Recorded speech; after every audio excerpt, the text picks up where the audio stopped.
things just move so quickly that as we're collecting all these records, sometimes I think I need to put them in order. So join me now as we talk about building a timeline.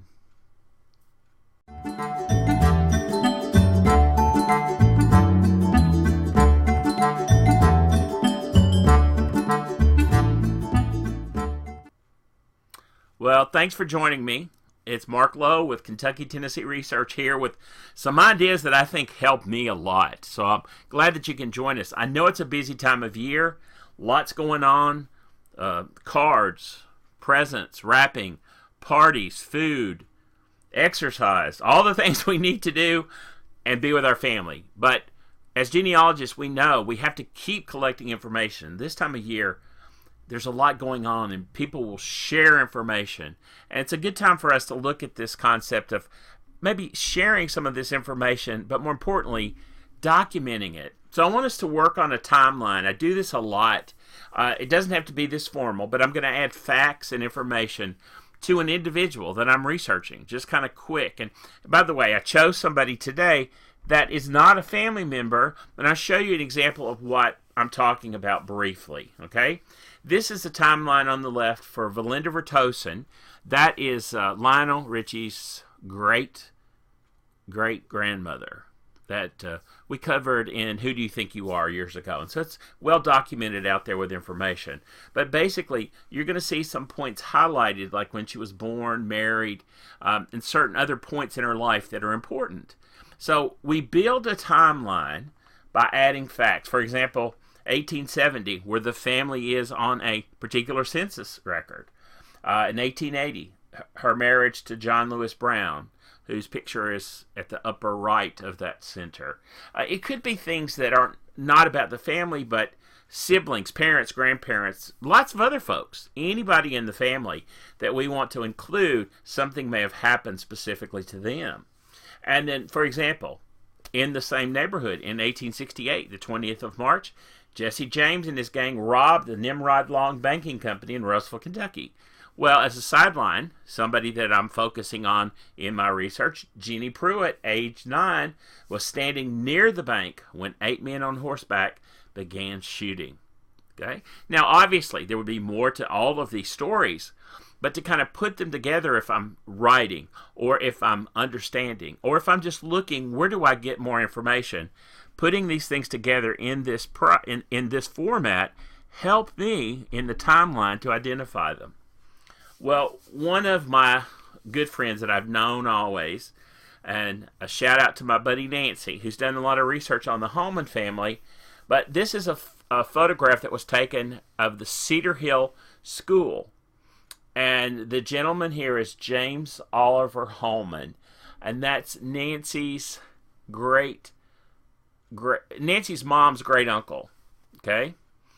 And I just think it's an interesting fellow. He's kind of the oldest kid in his class. There he is you don't see all the elementary school kids, but it's like really interesting. And I don't know very much about him, and so I'm beginning to build some information. I know my buddy Nancy knows a lot about him. So it's not about that. It's how we build our knowledge of individuals. And we do that. You all know we do that by beginning to collect information and just putting it together. Now, whether we know a lot about an individual or a little, it helps to put it in order so that we begin to understand them.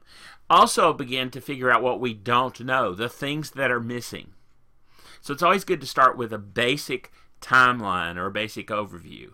A lot of folks refer to that as the obituary information. Now, we're often dealing with living individuals as well, but it's important that we put things in order. It'll help us understand more about them, okay? And it'll help us begin to understand even more clearly how these things may fit together. So let's learn a little bit about James Oliver Holman, okay?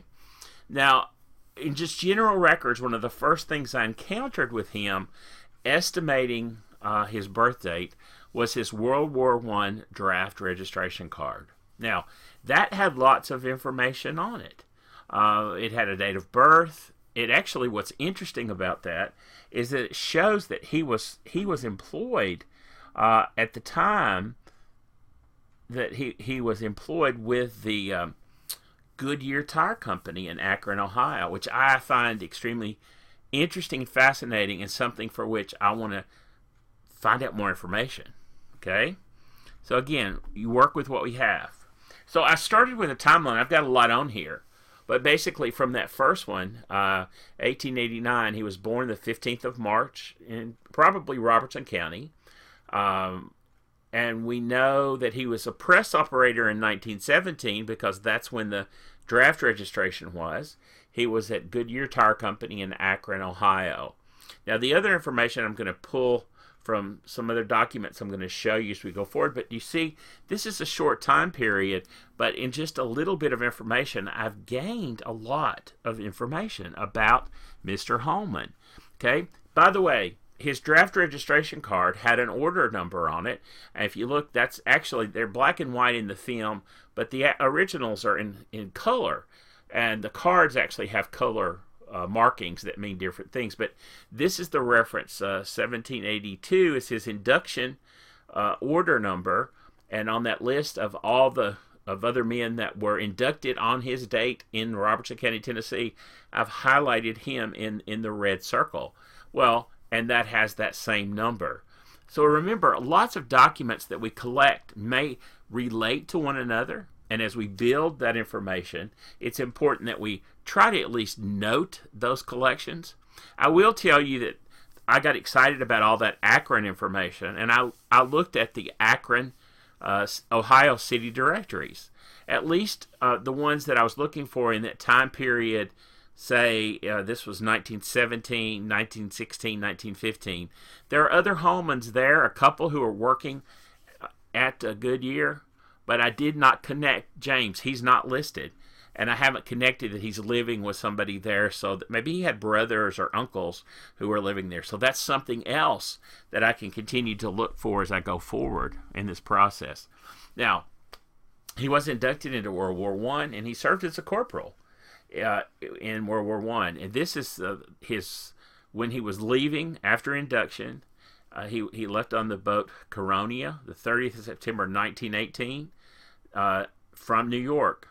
And it indicates on here his serial number and a reference to next of kin, Mrs. J.F. Tyke, T-Y-K-E, his sister. I thought that was interesting. It's on a couple of records that way, Tyke, but I know that his sister was a Fyke, F-Y-K-E. Again, notice how sound alike, looks like, records can throw us as we're beginning to look for information. So pay attention, be cautious as we add the information. And that's one of the things, again, this is another record. This is actually after the term of service. That's when he's coming home in 1919. He came home on the USS Louisville, boarding in Brest, France. And again, this is his reference, his serial number. He's a corporal.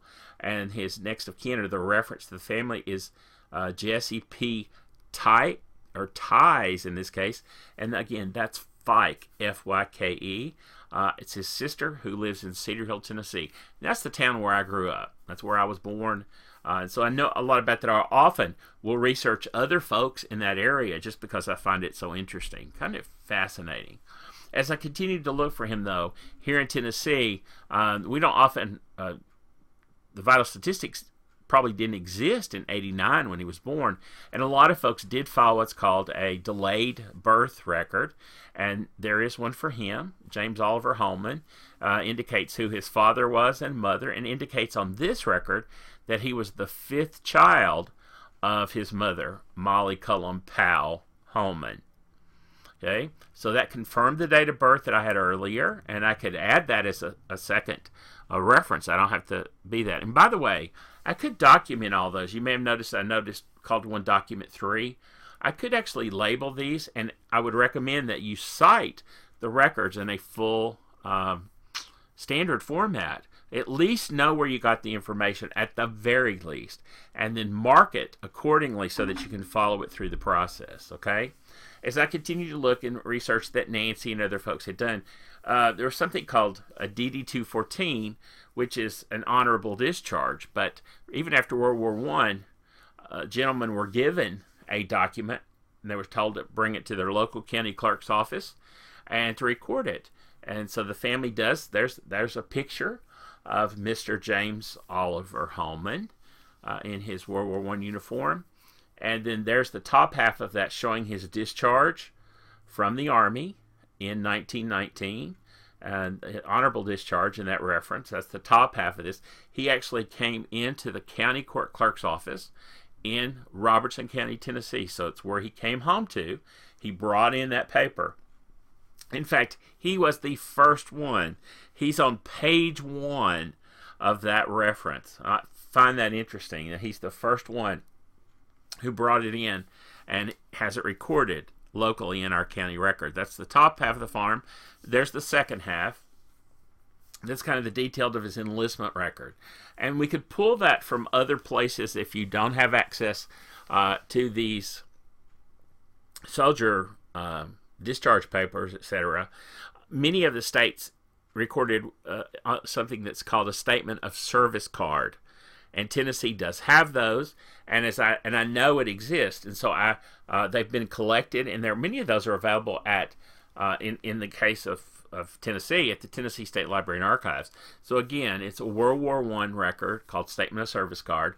It's not available for every state, but it was compiled to kind of help move this information for all these soldiers who would be coming home into the state level instead of them having to contact like the National Archives, like the pensions that we're aware of for the earlier reference. And this one even indicates specific dates. He was at Camp Gordon on his discharge before he came home. All that information is included in this record. And there's a lot more to that. Remember, this is just a short period of time in regard to this individual.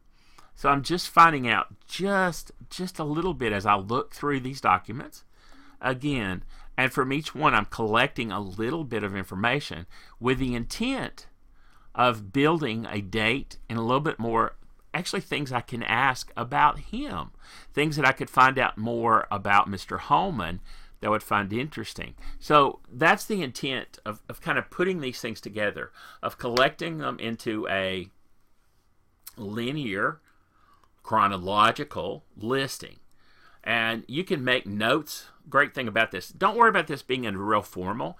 You could do it in an Excel spreadsheet with the dates in a column, the data and the people and other folks involved. Then you could sort it, look for things. I often write it on a card or a piece of paper or a document. Whatever you do, though, just do it. And the whole point is to help you think about, what can I find? Where can I look? What do I need to consider next? Or what's missing? Or when I look at a time frame, where can I find lots more information? Like, why did he go to Goodyear in Akron? Well, maybe that was the time period. Maybe he had family. So that's a question that can be answered later. You know what's the great thing about research? I mean, could it be any more fun than to keep finding information? And I don't know about you, but I like the little bits of things that we learn from each other from time to time. Thank you guys for continually sharing information with me. I hope you're enjoying what I'm doing. It's kind of, we're about to wrap up a year. Can you believe we're coming up upon 2020? I find that so hard to believe, and yet enjoying every minute of it. If you like what we're doing, let me know. I'd love to have you subscribe. And if you have comments, make them below. And if you want to, you can actually like what we're doing, and you'll get notifications of everything else that's coming up. And I guarantee you there's more coming. But in the meantime, let me know if there are things that you would like to hear or know. We've got some classes coming up in the new year as well. You'll hear all about them as we share information. By the way, while you have some time, maybe you're sitting around the house doing nothing during the holiday seasons, right? You might consider just doing a timeline. Try it. Take somebody that you know very well. Take yourself and do a timeline. Just begin to jot it down to get the idea of how it would be done. Then when you're working on someone else, like Mr. Holman, then it makes more sense, and things really do tend to tie together. This is a time to tie some ribbons together. So thanks for joining me. As always, it's fun to talk with you and talk genealogy and to keep learning from each other. So think, have fun, and do some work on your research this week. See you later.